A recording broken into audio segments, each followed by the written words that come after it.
Jesse Thaler was a high school student in 1995 when a pivotal discovery in science turned his life's path toward particle physics. That year, physicists at the Fermi National Accelerator Laboratory confirmed that its Tevatron particle accelerator had detected, for the first time, a subatomic particle known as the top quark. This particle had been a missing piece in the standard model of particle physics, a theory that describes all the known elementary particles and several major, fundamental forces governing the universe. I remember my physics teacher had a big poster of the standard model on the wall with a question mark next to the top quark, says Thaler, who recently was granted tenure as an associate professor in MIT's Department of Physics. When it was discovered, I remember him writing down the mass of that top quark where there used to be a question mark. I thought discoveries must happen all the time. Little did I know that particle physics is a decades-long, even centuries-long, endeavor to try to understand the fundamental nature of matter, and that I would eventually become a part of that. Thaler, a member of MIT Center for Theoretical Physics in the Laboratory for Nuclear Science, is a self-described pencil and paper, chalk and chalkboard theorist, and works to derive theoretical insights to characterize the behavior of subatomic particles, and the fundamental forces that give structure to the universe. He's applying his theories to describe in greater detail the particles that are already known to the standard model, as well as predict the behavior of those beyond the standard model, which scientific theory cannot quite yet describe, namely, dark matter, which is thought to make up more than a quarter of the total mass energy of the universe but has yet to be directly detected. Thaler is collaborating with experimental physicists on projects ranging from small tabletop detectors to massive collaborations such as the Large Hadron Collider, and applying his theoretical insights to interpret data from current experiments and guide the design of future experiments. My research is always a balance between exploring what could, but might not, be there, and what must be there, Thaler says. Some would say everything should be beautiful and elegant and mathematical, and others would say the world is messy, you just have to study it. But at this boundary, it's true, some things are messy, and others are elegant, and living at that boundary is where I feel most comfortable. Subtleties at play. Thaler grew up in York, Maine, where his mother worked as a high school guidance counselor, and his father practiced family medicine. For high school, he attended Phillips Exeter Academy, where he quickly learned to think his way through tricky mathematical problems on his own. Their wasn't a textbook, Thaler recalls. You showed up the first day, they gave you a relatively thin stack of problems, and you went to class and had discussions but basically had to teach yourself. It was a very humanities-minded way of thinking of mathematics, which could also apply to physics. Thaler went on to Brown University, where he pursued a degree in math and physics, doing research into the formation of black holes, while also taking courses in the humanities, from Japanese theater, to the role of women in Islamic society, to race relations in Brazilian history. Those classes helped me see that there is nuance, even in cases where you think things might be clear-cut, Thaler says.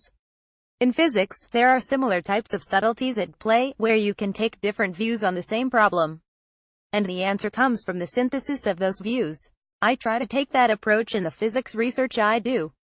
To blow off some academic steam, Thaler picked up the electric bass as part of an 8-piece 70s funk band, and put in late-night hours at the college radio station, playing jazz records under the pseudonym Lester, after legendary jazz saxophonist Lester Young. I would spin vinyl from 2 to 5:30 a.m., and then would have my 9 a.m. quantum mechanics class, Thaler fondly recalls. It was rough. Flexible physics from Brown, he went on to graduate school at Harvard University, with the intention of studying string theory, which at the time was thought to uniquely explain the synthesis of gravity and quantum mechanics, in one unifying theory. Now I know that to be not quite the right story, Thaler says. The modern view of string theory is not that there's one theory of everything, but many different theories that come out of string theory, and it's a challenge to figure out which one of those corresponds to our universe, if any. So there's not inevitability built in. During his second semester quantum field theory course, Thaler's professor, who would become his thesis advisor, helped him redirect his focus toward another theory, not of everything, but of almost everything, the standard model of particle physics. It was in this class that Thaler began to see this model as something that could predict, with 100% certainty, that many things in the universe, such as the universal strength of gravity, would always be true.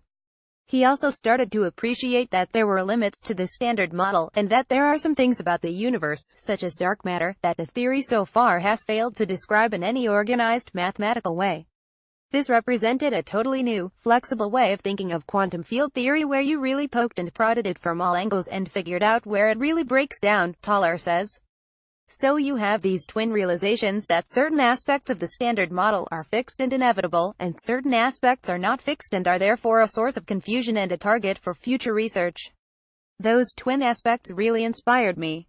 Knowns and unknowns. Thaler spent 3.5 years in Berkeley, California, after graduating from Harvard, working as a postdoc at the Miller Institute for Basic Research in Science at the University of California at Berkeley, and at the Lawrence Berkeley National Laboratory, which was just up the hill from the university. At the time, he was wrestling with whether to concentrate on the dynamics of behaviors that are known in the Standard Model, or explore phenomena beyond the Standard Model. He was able to get a taste of both sides at Berkeley. On campus, he found that researchers tended to theorize about the more speculative, uncertain parts of the Standard Model, while researchers at the laboratory were looking in detail at more fixed phenomena. I would spend half my time on campus and half at the lab, and got the synthesis of the two, taking the shuttle bus up and down the hill, Thaler says. And sometimes the most exciting things are at the intersection of those two perspectives.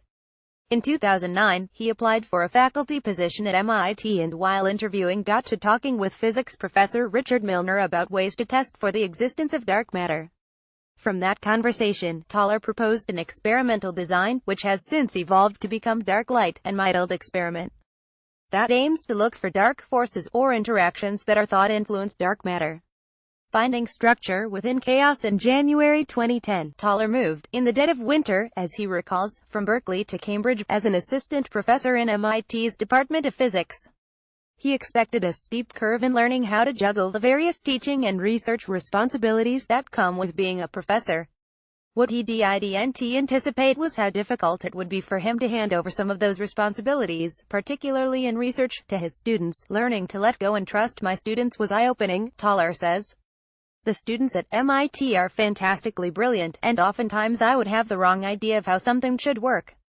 But my students have wonderfully stuck to their guns, even if I was skeptical of their results, and convinced me that they were right. At MIT, Thaler's research has made a major impact on several areas of physics, most notably on understanding the structure and behavior of jets produced from the collision of protons at high energies.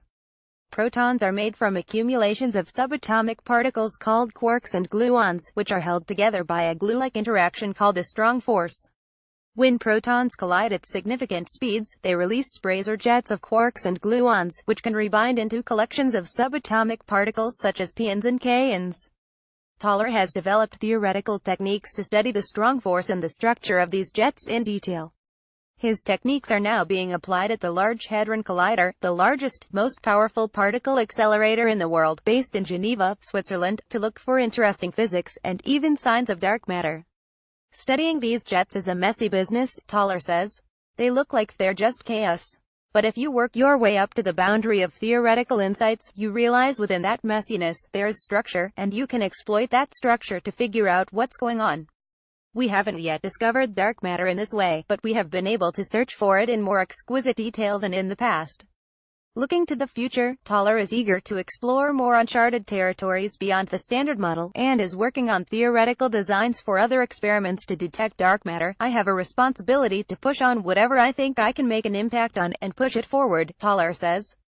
For that, I can't think of a better place to be than MIT, for the next however many decades.